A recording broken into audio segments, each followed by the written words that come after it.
Bon, bonjour.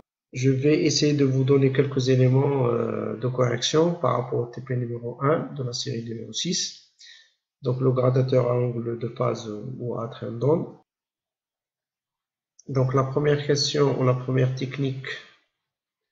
Donc, je ne vais pas revenir sur le contenu. Donc, vous pouvez revoir la vidéo sur la présentation si vous avez oublié les objectifs.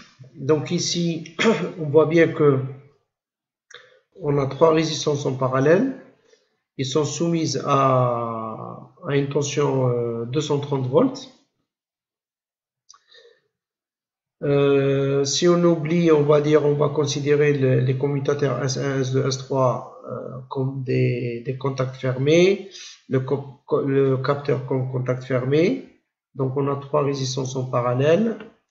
Les trois résistances, ils sont identiques. Donc on pourra dire que puisque la puissance totale du chauffage c'est 4,5 kW, donc la puissance aux bornes de chaque résistance c'est 1,5 kW, ça veut dire 1500 watts, parce que les résistances sont identiques. Après, on pourra dire, d'après la loi d'Ohm, donc regardez les ressources que j'ai données, donc P U est égal R fois I et P est égal U fois I, on peut, en combinaison les deux formules, on peut trouver PR est égal à U carré sur R. Donc, je transforme la formule, R est égal à U carré sur P, PR, et l'application numérique, R est égal à 230 au carré, divisé par 1500, je trouve 35,26 ohms. Maintenant, pour répondre à la question comment fonctionne ce mode de chauffage et que pensez-vous de ce type de réglage? Alors, donc c'est une régulation pratiquement, on va dire, tout ou rien. C'est-à-dire, je peux avoir ou bien la totalité du chauffage, ou bien un tiers, ou bien deux tiers. Voilà, donc ce mode de modulation n'est pas variable, elle est par palier, donc je peux commander la totalité, ou le 1 tiers, ou le 2 tiers. Donc ce n'est pas une bonne régulation.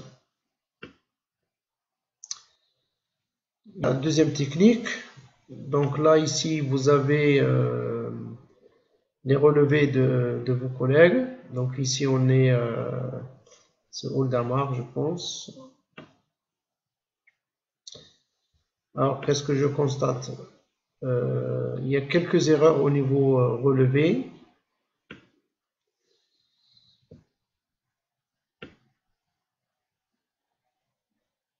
Je passe par un autre élève. Là aussi, il y a quelques erreurs. Je pense, donc par rapport aux mesures, donc je prends ce tableau de mesures qui a l'air correct. Donc qu'est-ce que je peux constater? Par rapport à la tension efficace, donc elle varie avec l'angle d'amorçage, et que le courant varie, donc la puissance, elle varie.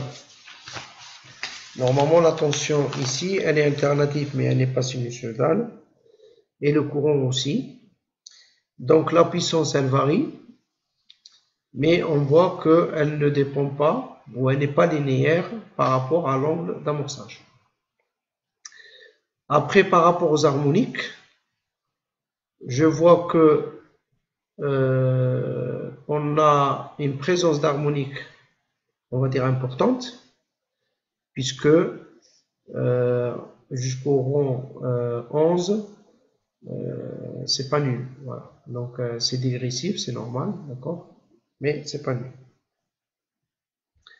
Donc en conclusion par rapport à ça, on peut dire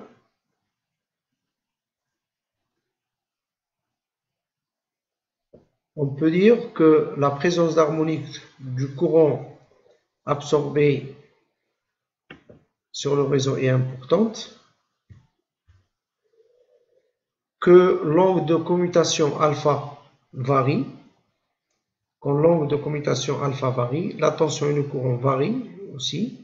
Donc la puissance dissipée dans la charge varie, mais elle n'est pas linéaire avec l'angle alpha. Et ça, on le voit par rapport aux formules de cours, que le P elle ne dépend pas, dépend de alpha, mais il n'est pas linéaire. Il n'y a pas un coefficient, c'est pas proportionnel. Voilà.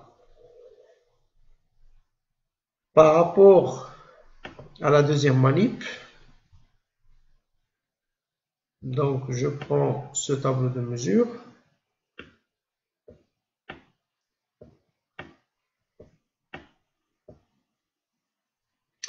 Qu'est-ce que je constate?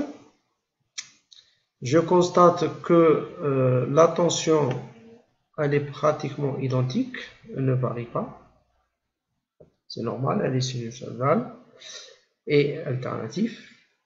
Et que le courant aussi, ne varie pas. D'accord? Mais la puissance, elle varie.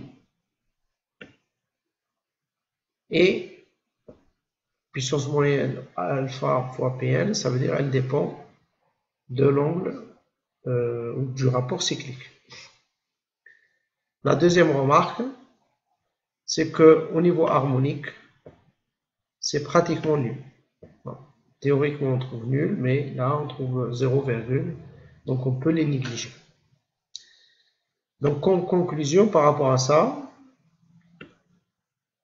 on dit que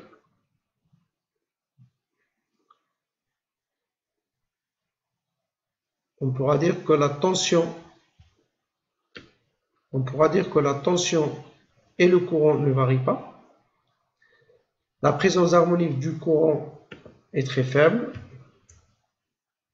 voire théoriquement nulle, et qu'on a une relation linéaire entre la puissance moyenne et l'angle de commande, ou l'angle d'amorçage à peu près, c'est-à-dire le rapport de cyclique. La conclusion générale entre les deux, pour comparer entre les deux techniques, à angle de phase ou train d'onde. Donc si on a le choix, on préfère utiliser le gradateur à train d'onde, car la tension et le courant sont alternatifs, sinusoïdaux, et il n'y a pas d'harmonique, donc pas de perturbation dans le réseau.